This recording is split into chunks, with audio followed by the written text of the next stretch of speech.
जय श्री कृष्णा। राधे राधे।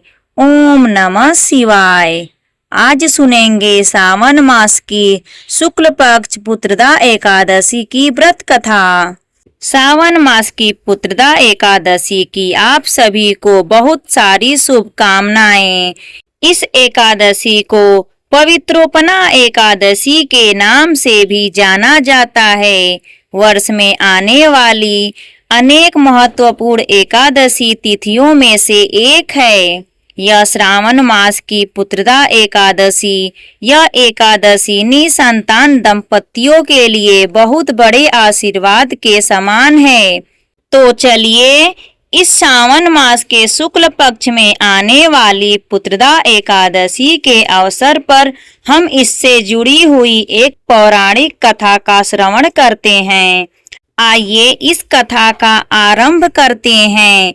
इस कथा का वर्णन हमें प्राप्त होता है भविष्योत्तर पुराण में, जहां भगवान श्री कृष्ण और महाराज युधिष्ठिर के बीच में इस पवित्रोपना एकादशी या पुत्रदा एकादशी के विषय में विचार विमर्श हो रहा था। एक समय महाराज युधिष्ठिर ने भगवान श्री कृष्ण से पूछा, हे मधुसूदन, श्रावण मास के शुक्ल पक्ष में आने वाली एकादशी का नाम क्या है? तब भगवान श्री कृष्ण ने उत्तर देते हैं, हे राजन, इस पवित्र एकादशी का नाम है पुत्रदा एकादशी। इस एकादशी को पवित्रोपना एकादशी के नाम से भी जानते हैं। अब आप ध्यान पूर्वक इस पाप फलों का नाश करने वाली इस एकादशी के विषय में मुझसे सुनिए। इस विषय में एक सुंदर पौराणिक कथा आती है। द्वापर युग के प्रारंभ में माहिजीत नामक एक राजा थे, जो महिष्मती राज्य के शासक थे। राजा का कोई पुत्र या कोई संतान नहीं थी, इसलिए वे अपने कार्य संचालन में सदैव अप्रसन्न रहा करते थे। भगवत कृपा से उनके पास हर प्रकार का सुख, समृद्धि और ऐश्वर्य प्राप्त था। बस कमी थी तो संतान की। अनेक वर्षों तक उन्होंने पुत्र प्राप्ति के लिए अनेक प्रयास किए, लेकिन वे अपना दुर्भाग्य नहीं बदल सके। आखिर एक दिन राजा ने अपनी राजसभा में अपने प्रजनों को बुलाया और उन सब से कहा, हे मेरे प्रिय नगर वासियों, मैंने अपने इस जीवन में कोई भी पाप कर्म नहीं किया है, ना ही मैंने अनैतिक विधि से अपना राजकोष बढ़ाने का प्रयास किया है, ना मैंने कभी ब्राह्मणों और देवताओं की संपत्ति को लूटने का या हड़पने का प्रयास किया है। मैंने सदैव उचित विधि पूर्वक इस संपूर्ण जगत का शासन किया है और आप सभी को अपनी संतान की तरह ही पाला है। अगर मेरे अपने संगे संबंधियों तक पर भी उनको भी उनकी भूल के लिए दंड देने में मैंने कभी संकोच नहीं किया, और पुण्यवान तथा सदाचारी शत्रु का भी मैंने यथा उचित सम्मान किया है। हालांकि मैंने सदैव धर्म का पालन किया है, फिर भी मैं पुत्रहीन क्यों हूँ? किस कारण से मुझे संतान सुख प्राप्त नहीं हो रहा है? कृपया आप मुझे इन सब का कारण बताइए। राजा के द्वारा ऐसा प्रश्न किए जाने पर राजा के ब्रह्मांड सलाहकारों ने आपस में विचार विमर्श किया। कई शास्त्र, पुराण, उपनिषद छान मारे और फिर उन्होंने निर्णय लिया कि वे राजा के कल्याण के लिए वन में ऋषियों के आश्रम में जाकर उनसे प्रश्न पूछेंगे। अनेक आश्रमों में भ्रमण करते हुए वे लोमस ऋषि के आश्रम में गए। वहां पर लोमस ऋषि कठोर तपस्या में लीन थे। वे सनातन धर्म का विज्ञान जानने वाले थे, सभी शास्त्रों में निपुण और ज्ञान में पारंगत थे। वे भूत भविष्य और वर्तमान के जानकार थे। उनकी जीवन अवधि ब्रह्मा जी के समान थी। ब्रह्मा जी के एक कल्प बीतने पर उनका एक लोम यानी कि केश शरीर से गिरता था और इसलिए उनका नाम लोमस था। लोमस ऋषि को देखकर सभी ब्राह्मणों ने उन्हें प्रणाम किया और उसने कहा, हे ब्रह्मदेव, आप जैसे महात्मा के दर्शन हमारे लिए सौभाग्य का विषय है।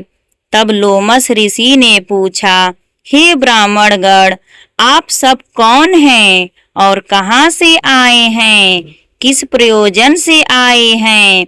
तब ब्राह्मणों ने उत्तर दिया, हे ऋषिवर, हमारे राजा महिजीत की कोई संतान नहीं है। हम ही उनकी प्रजा हैं और हमें वे अपनी संतान जैसे ही देखते हैं, लेकिन उन्हें निसंतान और दुखी देखकर हम भी दुखी रहते हैं। कृपया आप हमें उपदेश दीजिए, किस प्रकार हमारे राजा को संतान प्राप्ति हो सकती है। तब लोमस ऋषि एक क्षण के लिए ध्यान मग्न हो गए।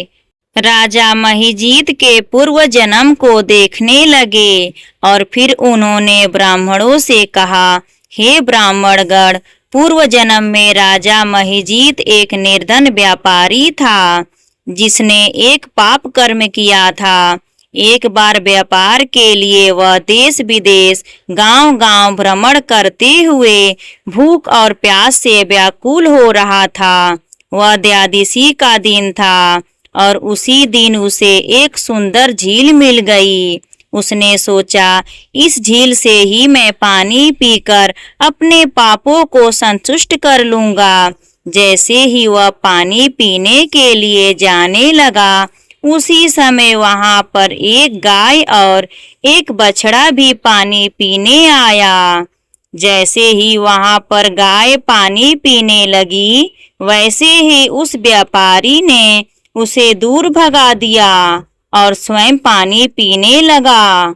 एक प्यासी गाय को पानी पीने में बाधा देने के कारण उस व्यापारी ने पाप कर्म किया और इसी कारण से अनेक पुण्यों के प्रभाव होने के बाद भी वह व्यापारी राजा तो बन नहीं गया, लेकिन उसे कोई संतान प्राप्त नहीं हो पाई।